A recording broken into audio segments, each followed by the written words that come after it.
learning false control over what's happening to us. Like, okay, well, if I can't control the grownups around me, if I can't get anyone to take care of my basic needs for love and connection and food and physical safety, well, then I'm going to control the only thing that I can, and that is me. There's a difference between a dream chaser and a dream catcher. Thanks all for tuning in to Dreamcatchers, where we make things happen.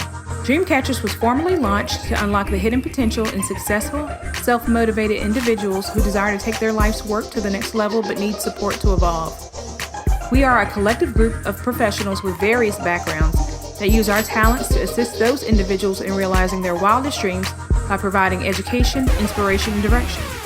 This podcast is where we share the lessons we've learned along the way to catching our dreams and give you some context around the how and the why to each approach to put you further ahead on the journey to catching your dream. Are you ready?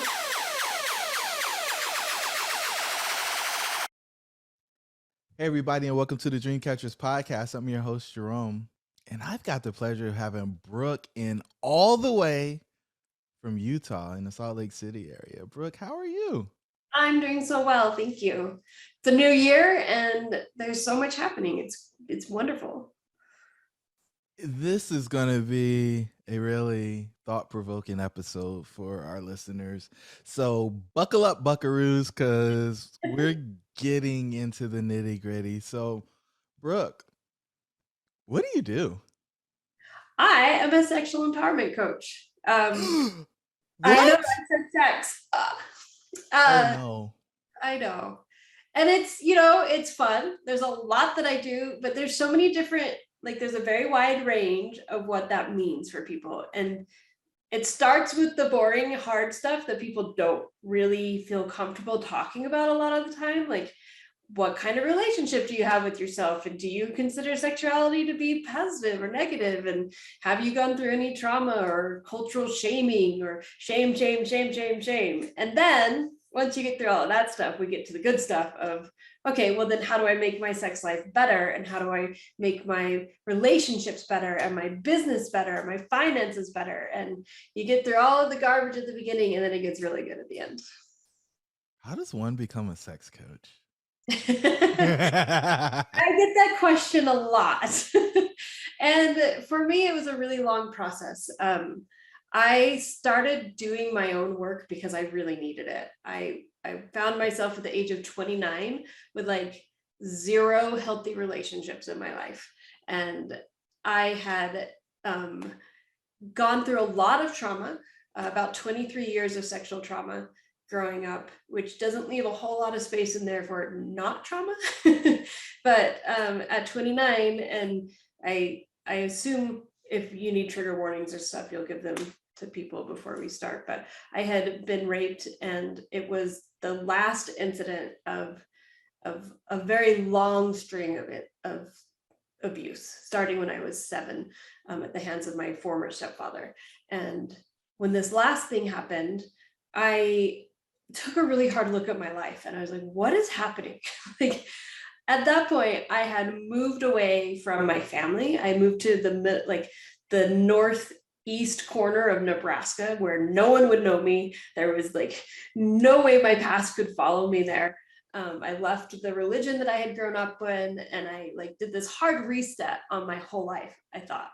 And it turned out that just moving and restarting and trying to ignore everything that had happened wasn't actually healing me like I had hoped that it would. And so I stopped and looked at my life and was like, this isn't okay. After all of these different instances, obviously, the things that happened to me, I'm not responsible for other people's actions. But when I stopped and looked at my life, I realized that the only person that was going to change things was me. If I wanted to make different decisions, if I wanted to do things in a new way, if I wanted to have healthy relationships and stop picking the same type of person and stop recreating the same cycles because it was comfortable what I knew, that had to start with me. And learning how to become whole with myself was a really long process. And I realized that in the middle of it was my idea of who I was and the relationship that I had with myself. And when I went into like the science of the brain and all that, like I nerded out. Like I had to get really nerdy about it because I'm also on the autism spectrum. And so to figure out how to change things, I had to understand it first. And I came to this very mixed knowledge of our self-identity is first formed in our sacral chakra, where we are our sexual energy. That's how we begin to understand ourselves. And because my energy had always been filled with trauma from the age of 7 forward, and shame and feeling like I wasn't worth anything, that is what I created in all of my external relationships.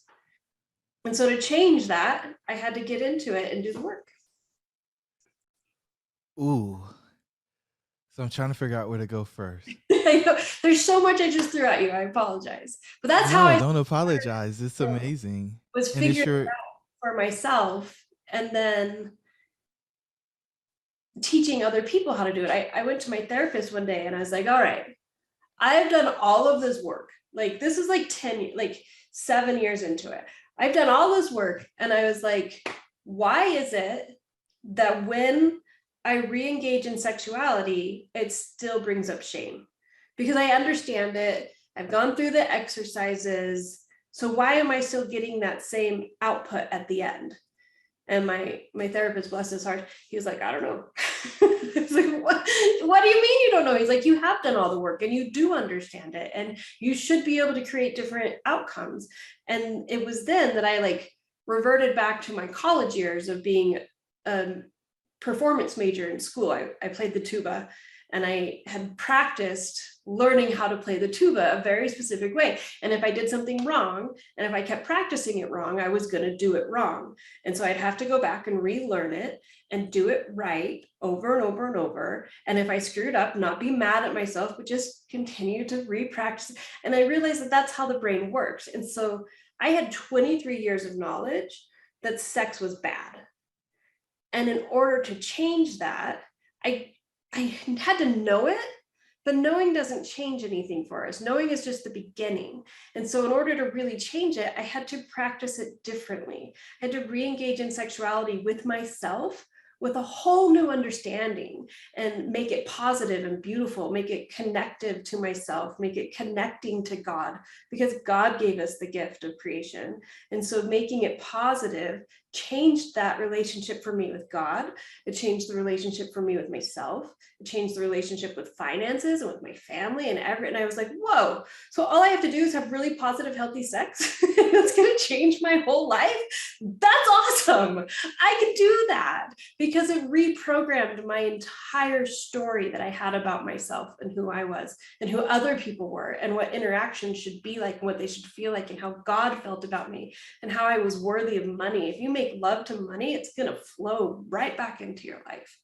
And so it really changed everything, but it came down to repurposing those old experiences to be for my benefit instead of my harm, and practicing in a really beautiful, positive way, very intentionally, how to heal the sexual energy that I had inside of myself and heal all of my other relationships. Wow. Okay. There's like 82 places I want to go. First place I'm going to go is the last point you made was heal my sexual energy. That's a really interesting phrase. And I know every word is intentionally chosen in that. Yeah. And earlier you said something along the lines of we begin to understand ourselves through our sexual energy. Mm-hmm. So will you connect those two thoughts for me just so that the listeners get a clear understanding of this concept? Mm-hmm. So when we start to form our identity, right, as very small children, we start to form how we feel about ourselves and what we think about ourselves. If you look at the chakras, you have your root chakra and the sacral chakra. Those are the first two. And that's where we understand ourselves, our surroundings around us, and what we are able to do. What we do is what we create in the world. And our source of creation, that gift of creative energy, is the same energy that we use for sexual creation. It all circulates around the same part of our mind, of our body, of our emotions, the sympathetic and the parasympathetic nervous system. And it creates how we see ourselves. We start to explore our bodies. We start to explore how we connect to ourselves. We have this gift of creation for sex that is given to us for that purpose, but also to create so many other things around us. We create relationships with people, we create music, we create literature, we write, we explore, we do science, we do all these different things from this energy of curiosity and exploration. And it's all one and the same, but people oftentimes separate them out to this is sex and this is relationships. And somewhere in this whole big spew, you've got God and you've got family and you've got all these other things, but sex is supposed to be taboo and not talked about because it's different. Well, the energy isn't different. It's just what we've been told is acceptable. And so if we feel shame about what we're creating sexually, then we feel shame about what we create everywhere else as well, because it's who we are. We create with who we are, our soul, our energy, our love. All of that is tied to sexuality. And it's not that sex is the thing, it's that it's all the thing. And it's all connected and it's all one. But somewhere along the line, we're told that they're separate. And so we feel shameful here. And then we're told, but be beautiful and love yourself. And you're a child of God and all these different things. And they're really the same. And the messages are confused. And so people don't know how to feel about themselves. And they don't know how to feel safety in relationships because they don't feel safety in themselves. Ooh, safety in yourself. Yeah. That's really interesting. So, and I think you'll be able to expand on that concept when I take you back to kind of the beginning. So, do you understand the origins of shame as it relates to sex? Because I have my ideas, but you're the coach and the expert here, so I'd love to hear what you think. Yeah. The history of sex is fascinating. When I was in college, I picked up a book, and I don't know what level of comfort your listeners have, so it's the name Go of all the way. I mean, at the end of the day, for the people who need the healing, no, seriously, for the people okay. who need So the the thing is, healing, they'll stay, and for the people who are scared of it or they don't need it, they'll go. But okay. I've watched far too many people decide to repress this part of their life Mhm. for religious reasons, for being accepted socially, and for whatever else. And they either repress it to the point where they don't like it, or they repress it to the point where they're not being honest with themselves. And I think it's a disservice to everybody when they do it. Yeah. So the book that I picked up, it was called The C Word. It's called Cunt. And I saw it on a shelf in Barnes and Noble in Provo, Utah, which is where BYU is. It's like the most Mormon town. And I see this book and it's beautiful. It's like a little square book and it has a giant flower on the front of it. It's bright and it just says cunt right across the top of it. And I was like, what is this? Like I don't know what this is, but I need it. And I picked it up and I started reading it. And it's the most beautiful exploration of where that word originally came from, the power that it originally held. It was reserved solely for the Queen Mother and her power of bringing life to the country and her like responsibility and duty and this beautiful reverence for the Queen Mother and what she was giving to the world by having children, which is hard, especially way back in medieval times. It was really a big risk. And that power, that source, became very threatening because suddenly it was in her hands whether or not the country was going to go on. And that became very difficult for men to process and deal with. And slowly, when fear came into relationships, which really is the source of shame, right? Respect and love and equality shifted away and out of relationships. And so in order to satisfy fear, we introduced shame into how things could be. And it started well before medieval times, but the idea of shame and sexuality has really shifted into it out of a source of control, to either not be hurt by your partner, or to control a country or a people, or to make sure that things are being done in a very specific way. I was just reading that in the year 1000, forks like that you eat with were shamed by the Catholic Church. Like they were told not to use, because it was a new utensil, and they were like, we are not in support of forks. They are anti like God and all these different things. And it's just like the most bizarre things can carry shame around them. And when I think about the Catholic Church being against forking, I think that's really funny. But it really, any movement, any progression introduces a level of fear, loss of control. And so when people started farming, and the agricultural movement took place in the world as a whole, sexuality shifted and changed, because then people needed a way to know who the land was going to go to, whose son was whose. There used to be a very communal reality and feeling around sexuality. There were some places where you'd have a tribe of people and all the men would sleep with the woman on their marriage night in a very open and welcome way, so that the whole community would have fathership to the child that was born, so that it wasn't one person's responsibility, it was everyone's responsibility. And so sexuality started shifting when agriculture became a thing, and people needed to know who was my land going to, and who was responsible, and who was going to take care of things. And that's when a lot of Christianity started to take form in a new way, and new ideas of what sexuality meant and what was acceptable and wasn't. So there's a very long, very interesting history to sexuality, but what it comes down to is this idea of control and fear, and making sure that people feel less likely to be hurt, which is impossible, right? Everyone's going to feel pain and hurt in their life.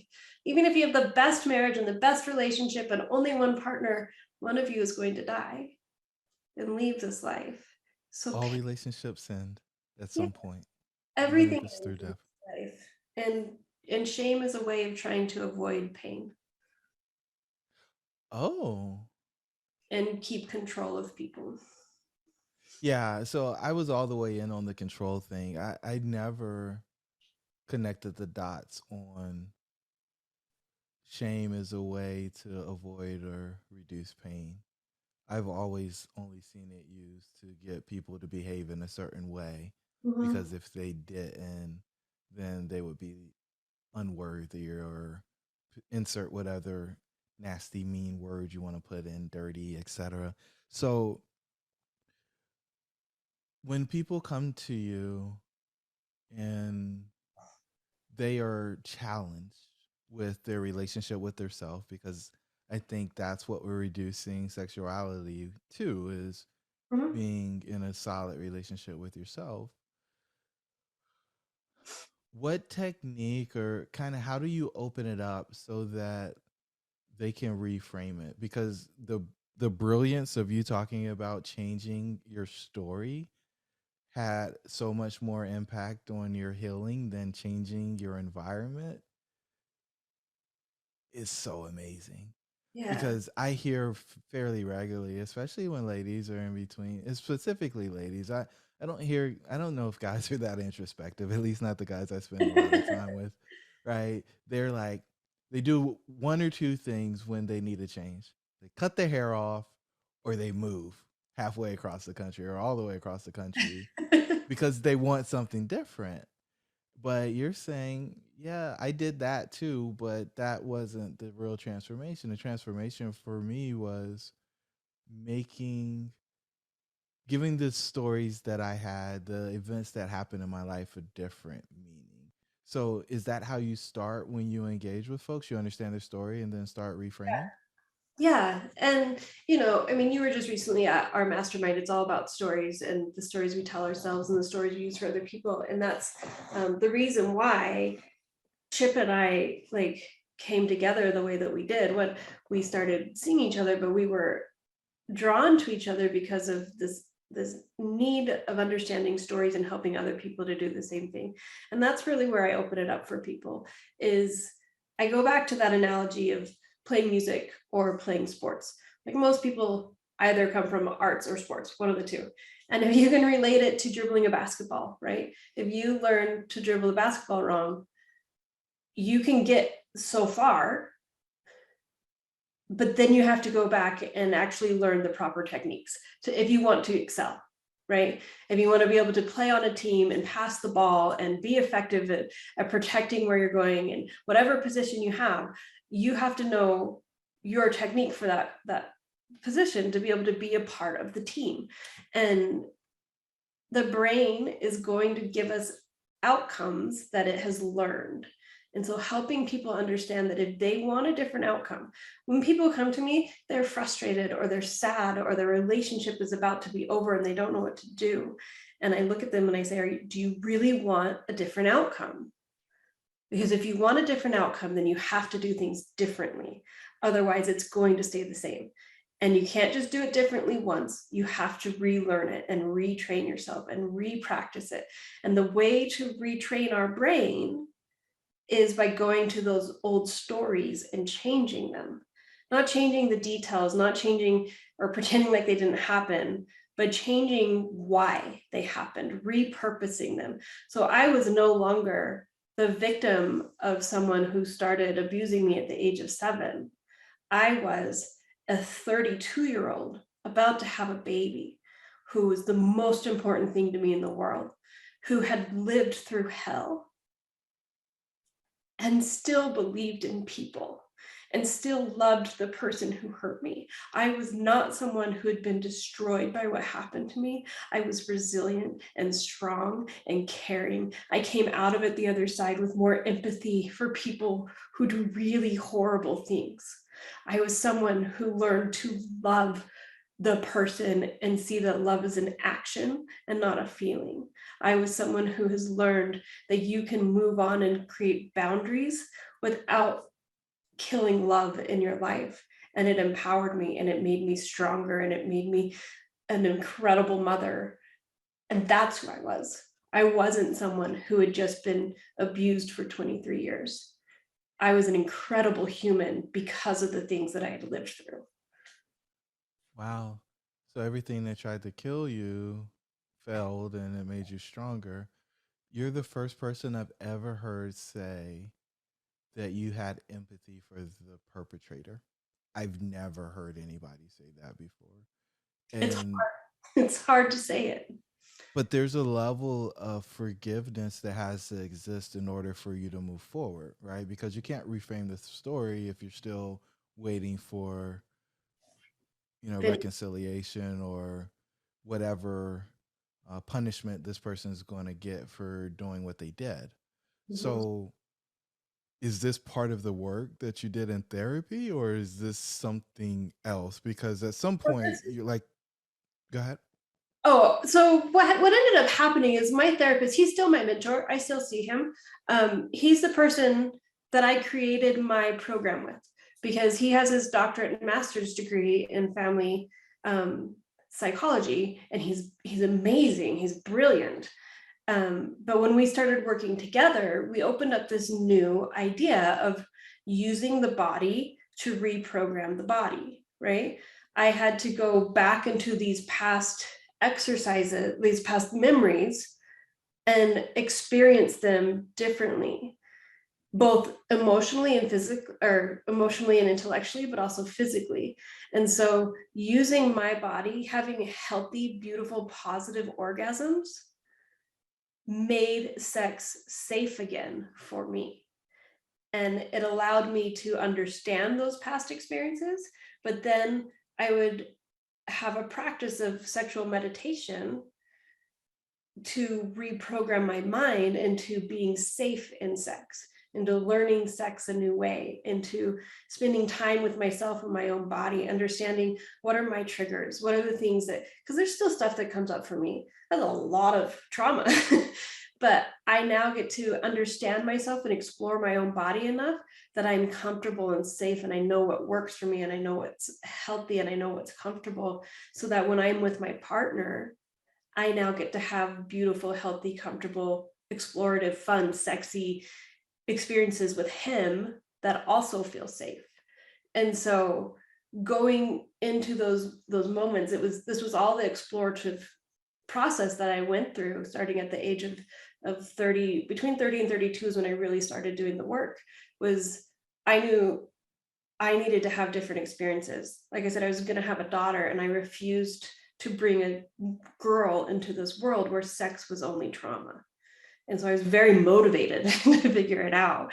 And so I did part of it in therapy, but figuring out the program and figuring out how to help other people go back to old experiences, both emotionally and intellectually, but also go back, revisit them, and then experience and explore your body and what's happening, what's coming up in your body, and transmuting that, like letting the energy go, and then having orgasm after to create safety and space and reprogram and heal the mind to give a different output. What's up, tribe? It's your host, Jerome. I just want to let you know that we put together a free 15-point checklist for exiting the matrix. Jump on over to dreamshouldbereal.com in order to pick your free copy up. Let's get back to I shouldn't ask questions I don't know the answer to, or know if you know the answer to, but I'm super curious, right? So when folks repress the sexual energy, like they rob themselves of all of the chemical releases that come with orgasm, right? And that impacts their mental health and, in some regards, their physical health. Do you have any thoughts that kind of solidify that opinion that I have and make it like more scientific, other than two people just throwing opinions around? So there's a lot of science on the subject. If someone is interested in going into the science of the mind and sexuality, there's a great book by Emily, I'd have to look up her last name. It's called Come As You Are, and it's a deep exploration of the science of sexuality. And it's really, really fascinating, but it is true. There's different releases in the mind. There's different chemicals. There's, like I mentioned earlier, the parasympathetic and the sympathetic nervous system controls how we react to the world around us, right? But there's also sexual controls within those two nervous systems that allow you to know whether or not you are safe to engage in sexuality, both emotionally and physically. But so the sympathetic, it might be confusing these two. I should have written this part down, but the sympathetic nervous system is the control for getting turned on. People often refer to it as like, oh, I'm so turned on. But that's really more of like a gas pedal in a car. And the parasympathetic is more of a brake. And you have, just like in a car, your emergency brake and your foot brake, right? And the one system is constantly scanning to see, okay, do I feel safe with the person that I'm with? Are they attractive to me? Is this someone that I like and that I yada, yada, yada? Well, then you have your brake that is constantly scanning to see, okay, well, am I in an environment that is safe to get turned on? And if not, I'm going to hit the brake. Am I at Thanksgiving dinner with grandma and I shouldn't be getting turned on right now? That's a good time for that brake to engage. And then the other one is a brake for, am I ready to step on the gas and get turned on, or do I need a different partner, or is there something in this environment that doesn't feel safe around me? So there's these three different systems that are playing into each other, constantly letting us know whether or not we are in a setting that feels good to go. For me personally, I have a really sensitive gas. I get turned on, I'm ready to go really fast. And I think that's part of what led me into doing this work, is that it was important for me to understand why I was that way, because it was beautiful and I wanted it to be beautiful. Other people have a really like desensitized gas. It takes a lot to get them revved up and going, and their brake is really sensitive and they're ready to say no at any minute. Like, nope, I'm not safe. Nothing's working here for me.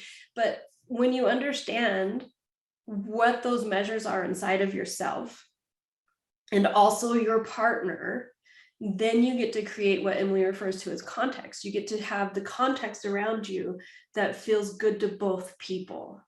And suddenly you have a partner who may have a really slow gas, that you have to have a lot of like compliments and touching of their arms and their shoulders and get them feeling really safe and comfortable and seen and heard to get them to want to be turned on. And if that's not the same for you, then you're going to go into it headstrong and be like, hey, close off, let's go.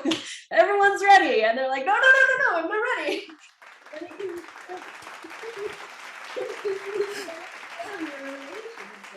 Because instead of doing everything that hits their brake harder, you start doing the things that hits their gas and lets their brake off, and then both of you feel safe, and then you get to go. You get a lot of orgasms at the end, and it's wonderful. It's wonderful. So it's interesting. We've went a couple of different places, but we still seem to circle around the same point. And you said it earlier, it's about safety. Mhm. And if I go up to shame and then I come back to acceptability or appropriateness, which is what you were just talking about, right? I use these systems to determine whether or not it's appropriate for me to do this in this place with this person at this time. Yeah.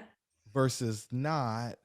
But if I've got some shame sprinkled in, if I've got a story about it, then it will change my behavior, right? Right. And in fact, you won't do what's natural. And so you become kind of desensitized to, I think you would. I don't know that this is scientifically based, but you become desensitized to the things that would turn you on because you can't Right. focus on that because of all the other things. Right. And that's where I go back to shame being more than just about control and really being about fear. People are afraid of being hurt, and so they try to control their environment. And when we can show people that they are safe, one, within themselves, so it doesn't really matter what anyone else thinks, but two, safe with the partner that they have chosen to be vulnerable with and show parts of themselves to, then shame has zero control anymore.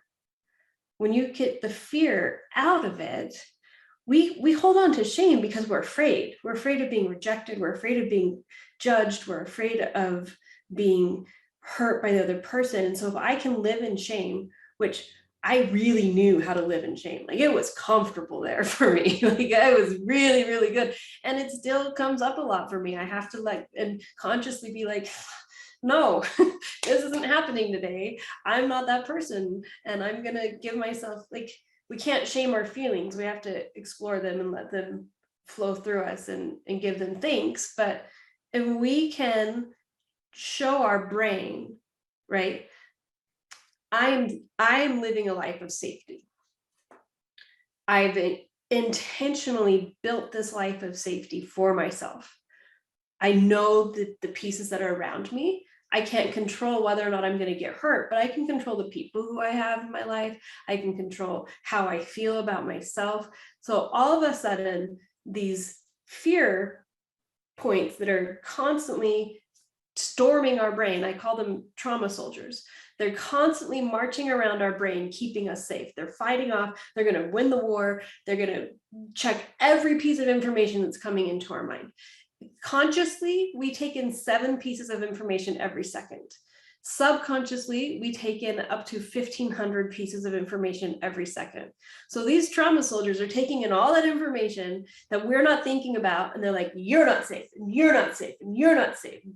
Get out of here. But the problem is that they're based on all of these old things that have happened to us in our past. They're scanning for all the things that have hurt us before to keep us away from the things that could hurt us going forward. And that is at the center of fear and at the center of shame. Everything that has hurt us before has caused us to say, oh, okay, well, if I have to accept that someone else hurt me, that feels really uncontrollable because anyone else could then come up and hurt me.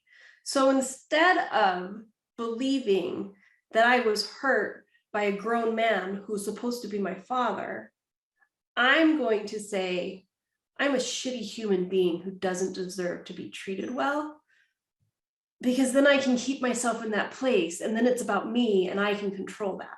And so that shame is better than accepting that a man that I love and gave my whole heart to at the age of 7 was just dealing with things that were bigger than him.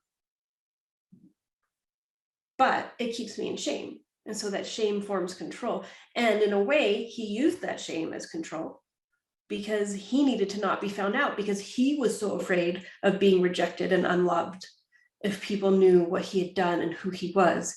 So it all comes down to this fear of being rejected and not being loved and being hurt. And that is what is at the center of shame. When we can tell those trauma soldiers, thank you. Thank you for protecting me. Thank you for helping me survive. You did your job. That is what I needed to do. There is no shame around surviving. Thank you. You can rest now. You've done your job. And now I'm going to do something new. I'm going to create new space for safety. I'm going to let the shame go because it's not real control. It's only fake control. And I'm going to choose new patterns and new safety. And again, it's going back to those old experiences and saying, thank you. I see what you did there. Thank you for getting me through them. I am no longer that person. I'm a better person for it. And I wasn't a victim. I am a survivor, and I am a thriver, and I do all these other things. And you take shame, you tear it out at its roots, and it doesn't have any place anymore.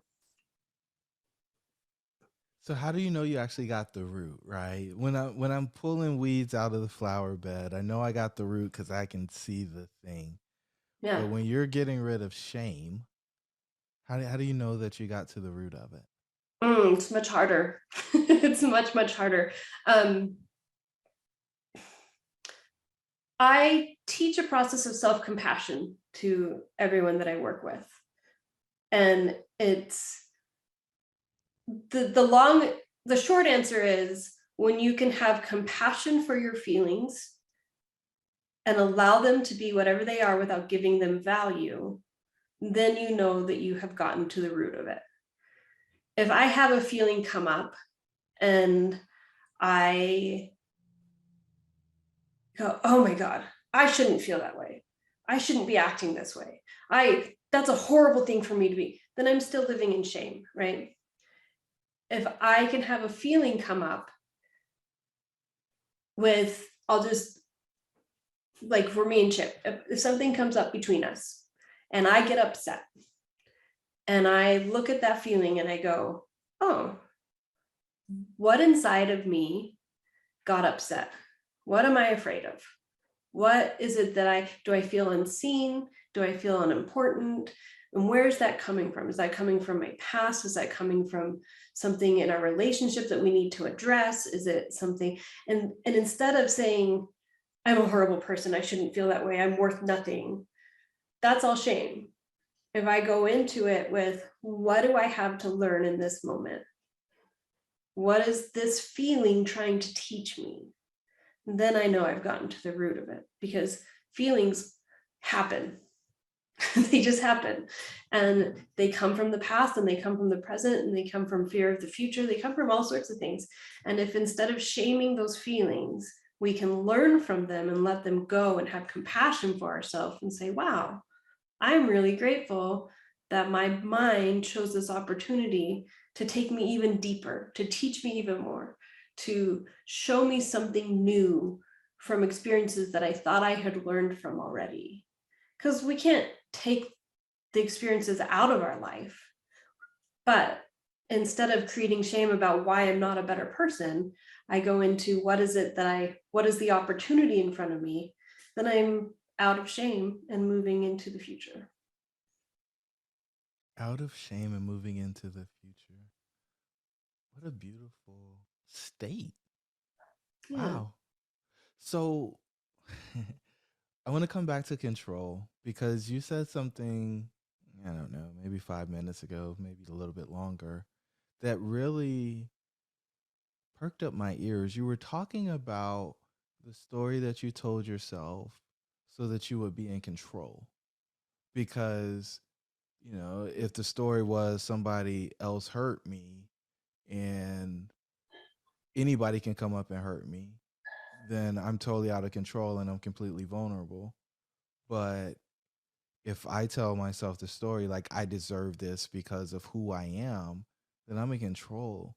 Why would, and I don't think that's uncommon at all, but why do people, is it simply so they can feel like they're in control? Mhm. Is that how they get to safe? I'm in control, so I'm safe. Is that what we're doing when we do that? At a very basic level, yes, that's how the brain works. Is it wants to control safety. So the best way to do that is by creating false control, fake control.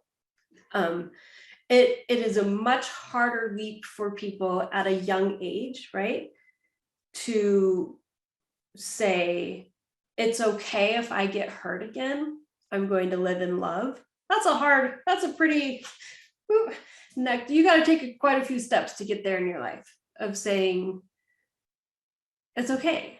It's okay that someone else could hurt me, because I'm going to love anyways, and I'm going to live my life, and I'm going to accept that most people aren't going to hurt me, and I'm going to be aware of the relationships that I have. That's much higher level. At a very young age, when we're children and we're crying, and we cry and we think, is my mom going to come and pick me up and give me food? There's not a whole lot of cognitive thinking that's happening there. We're learning responses. There's a really beautiful book by Oprah that came out called What Happened to You? And it's this 20-year exploration into the science of the stuff that I figured out with my therapist. And now I'm going back, and I just recently read it, and I was like, oh my God, I'm so glad someone has done the science behind all the things that I decided was true. Because my therapist and I went through a lot of processes, and I read and studied the brain a lot, but I didn't have a lab and the resources to actually do all of this sociological research and studies and figure out what happened. And this book really explains that when we are very, very young, if you go through trauma between the ages of 0 and 3, and then no more trauma for the rest of your life, you will be more damaged than someone who goes through trauma from the age of 3 to 25 constantly without stop, because the brain is learning so much at such a young age that's how it formed its reactions for the rest of your life. And so being able to, instead of asking people what's wrong with you, ask them the question, what happened to you? Let's understand what happened so we can create a new safety, and we can create a new space, because the brain has to learn how to control what's around us at a really infantile age to protect itself. And so learning false control over what's happening to us, okay, well, if I can't control the grownups around me, if I can't get anyone to take care of my basic needs for love and connection and food and physical safety, well, then I am going to control the only thing that I can, and that is me and how I feel about myself. So even if I decide all this is happening because I'm a really shitty person, so I'm going to believe that I deserve it all because that makes me feel safer, it's still really hard to change that belief, because you're like, okay, well, if this is safe, if this is what I know, then I'm just going to keep believing that I'm a shitty person. So that as bad things continue to happen to me, since I've never learned how to make good things happen, it's going to be okay that bad things are happening because I deserve it. Woo. Okay, so what are people depriving the folks that they love most when they decide that they're just going to stay in their little bubble of control? Yeah. Real connection. If you don't have a real relationship with yourself, you're not having real relationships with anyone else. Whoa. If you don't know yourself, if you don't love yourself, then you don't have it to give. Ooh, say that again. I love that point. Say that again. If you don't love yourself and you don't have real connection with yourself, then you don't have it to give to anyone else. No matter how much you love them, because you're not letting them in, you're not letting them see you, you're not letting that connection go both ways. No matter how much you love your partner or your children or God or anything else in our life, if we aren't first connected internally, then we don't have real connection outside.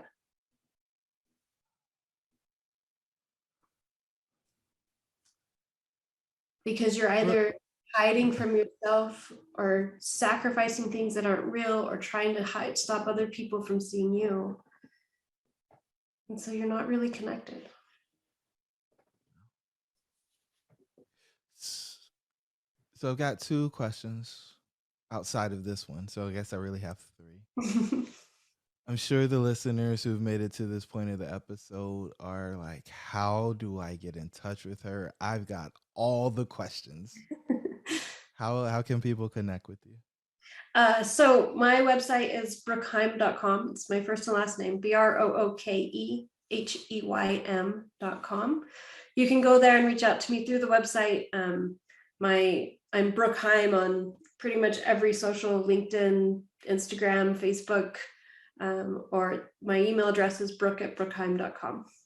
So Okay. I'm pretty available any way you want to get to me. Beautiful. So the final 2 questions. The first one is, what dream are you most focused on catching next?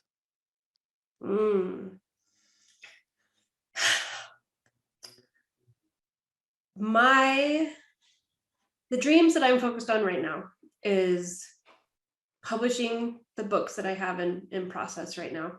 I have a couple of books. One is just on my story and what my life was. And then the other is the program that I use for people and how the stories of my life help me develop the program itself and how other people can start implementing things in their life. So those 2 things are really a focus right now to get done and out to people. And then just getting this information out to more people, right? Like there is nothing that I teach that I feel like is my own. I feel like I have been given many resources. There's so many books, like the book Come As You Are and Deviate by Bo Lotto, and the transactional analysis, which is the psychological system that all of the things that I use were based off of living as the most whole adult version of yourself that you can, instead of living in fear or aggression. And I don't feel like an ownership over any of it. I feel very gifted. I feel very honored to have been put in a position to bring all these pieces together in the way that I have. And I just want to get it out to people and have them live healthier lives and happier lives and real connected lives. So our retreats are, the next retreat is the big one is in Cancun in February. We've got a lot planned up for this coming year, including a trip to Antarctica, which I'm so geeking out over. I'm so excited, but there's a lot coming up, and I want to see people understand that sex is not a 4-letter word, that everything about our bodies was meant for us. Like, it is not shameful to understand and know and love your body. It is not shameful to explore what is good for you so that you can be more connected to your partner. It is not shameful to have beauty and acceptance and love around creation, because that's why we have it. Wow. So that monologue was beautiful. I'm going to give you opportunity to add to it. What's the one thing you want the listeners to take away from this episode?